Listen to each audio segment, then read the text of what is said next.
आओ झुककर सलाम करें उनको जिनके हिस्से में मकाम आता है, और बहुत खुशनसीब होता है वो लहू जो देश के काम आता है। गौरव का दिन भी है और दुख का दिन भी है।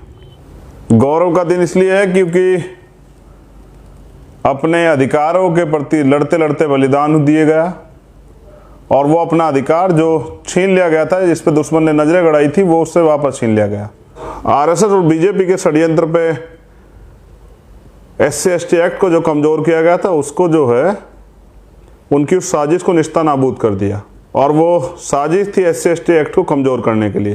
2 अप्रैल 2018 को एक आंदोलन हुआ जिसमें 17 से 18 शहादतें दी गई। भारत बंद हुआ, और ये भारत बंद नहीं था, ये था विश्व को ये बताने का प्रयास कि हम जिंदा कौम। तो मैं आज उन सभी शहीदों को नमन करता हूं, उनके परिवारों को नमन करता हूं, जिस अधिकार की सुरक्षा के लिए उन्होंने बलिदान दिया, वो अधिकार सुरक्षित हुआ। उनका बलिदान भुलाया नहीं जा सकता, लेकिन जिनकी वजह से अधिकार सुरक्षित रहे, उनके परिवारों को बहुत उम्मीदें बहुजन समाज से हैं। तो आने वाले कल में जब हम लोग ताकतवर हो जाएंगे, बहुजन समाज के लोग, तो उन परिवारों को वो सम्मान दिया जाएगा जिसकी कल्पना भी जो है नहीं की जा सकती, और जो शहीदों के परिवार जिसकी कल्पना नहीं करते, वो उससे ज़्यादा जो है सम्मान उन परिवारों को दिया जाएगा, क्योंकि उन्होंने अपने लिए नहीं दी, हम सब के लिए जो है वो कुर्बानी दी। लेकिन इस अवसर पे, क्योंकि ये दुख का भी अवसर है और गर्व का भी अवसर है, मैं आपसे कहना चाहता हूं कि निर्भय बनिए और कुर्बानी के जज्बे के लिए तैयार रहिए। अगर आप ये दोनों कामों के लिए तैयार हैं तो कोई भी आपके अधिकार छीनने से पहले या आपके ऊपर अत्याचार अन्याय करने से पहले 1000 बार सोचेगा। अब मैं आज 2 बातों पे आपका ध्यान आकर्षित करना चाहता हूं, आपका ध्यान ले जाना चाहता हूं। पहली बात, पॉलिटिक्स द मास्टर की। राजनीतिक सत्ता वो चाबी जो आपके सारे दरवाजे खोल सकती है, और इस बात को आप गंभीरता से समझते भी हैं। बस मैं आपका ध्यान आकर्षित इसलिए करूंगा कि ये अधिकार जो हैं SC/ST एक्ट को छीनने की कोशिश क्यों की गई, क्योंकि विरोधी विचारधारा के लोग सत्ता में थे। अगर आप लोग सत्ता में होते, संसद पे आपका राज होता, तो आप भी अपने लोगों के लिए वो कानून बना पाते जिससे कि सामाजिक परिवर्तन, आर्थिक मुक्ति का आंदोलन आगे बढ़ता। सामाजिक गैर बराबरी, आर्थिक गैर बराबरी, राजनीतिक गैर बराबरी, सामाजिक न्याय, राजनीतिक न्याय, आर्थिक न्याय, ये सब तभी संभव हो सकते हैं जब सत्ता में की चाबी आपके हाथ में हो, सत्ता आपके हाथ में हो।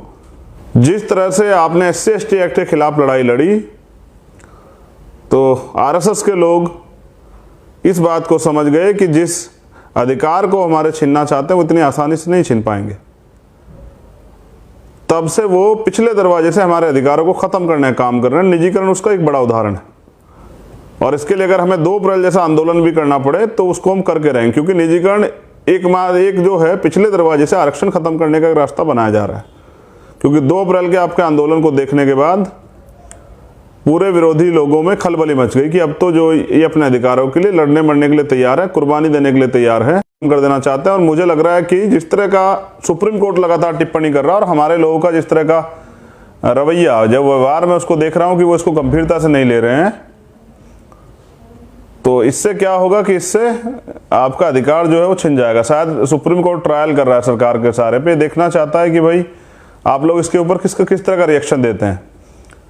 और अगर आपने 2 अप्रैल में भी रिएक्शन नहीं दिया होता, आंदोलन नहीं किया होता, तो शायद SC/ST एक्ट भी वापस नहीं मिलता। तो निजीकरण पे आंदोलन के लिए आपको तैयार हो जाना चाहिए। तो पहला संकल्प तो हमारा ये है कि निजीकरण पे आंदोलन, एक बड़ा आंदोलन तैयार करके हम लोग जो हैं सरकार को बता देना चाहते हैं कि भाई हम लोग जो हैं आरक्षण को खत्म नहीं होने देंगे जब तक इस देश में गैर बराबरी है। दूसरा हमारा संकल्प ये होना चाहिए कि 2022 में उत्तर प्रदेश, उत्तराखंड और पंजाब, मैं वहां के सभी कार्यकर्ताओं से कहना चाहता हूं कि वो ये सरकार सत्ता के दम पे हमारे अधिकार छीन रही है, तो हम सत्ता के दम पे अपने लोगों के लिए नीतियां बना के अधिकार उनको दे भी सकते हैं, उनको रोजगार भी दे सकते हैं। और जो 22 प्रतिज्ञाएं मैंने 2022 के लिए आपके सामने रखी हैं, और हमें अपनी वोट की वैल्यू को समझना पड़ेगा। वोट की ताकत से हम लोग राजा बना सकते हैं। तो एक ईवीएम के खिलाफ आंदोलन, दूसरा निजीकरण के खिलाफ। इस वीडियो को लाइक करें, हमारे चैनल को सब्सक्राइब कर बेल आइकन जरूर प्रेस करें हमारी न्यू वीडियो सबसे पहले देखने के लिए।